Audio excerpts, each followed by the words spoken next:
ബദറിലെ പ്രിയപ്പെട്ടവർക്ക് നമസ്കാരം.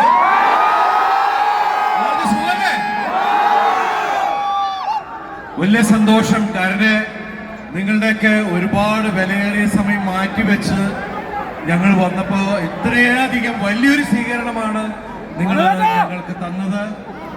ഒരുപാട് ഒരുപാട് സന്തോഷം. എനിക്ക് തോന്നുന്നു ഒരു 9 വർഷത്തിന് ശേഷമാണ് ഞാൻ ബദറിൽ വരുന്നത്. ഒരുപാട് സന്തോഷമുണ്ട് നിങ്ങളൊക്കെ നേരിട്ട് കാണാൻ സാധിച്ചല്ലേ. ഇന്ന് ഞങ്ങളുടെ 6ാമത്തെ ഷോറൂമാണ് തേപ്പൂട്ടിന്റെ തേപ്പൂട്ട് റെസ്റ്റോറന്റ്. അങ്ങനെ നിങ്ങളുടെ മുമ്പിൽ ഇവിടെ വന്നിരിക്കുകയാണ്. എന്താ പറയാ, നിങ്ങളെല്ലാം ഞങ്ങളുടെ സിനിമ കണ്ട് ഞങ്ങളെ ഒരുപാട് സപ്പോർട്ട് ചെയ്ത ആൾക്കാരാണ്.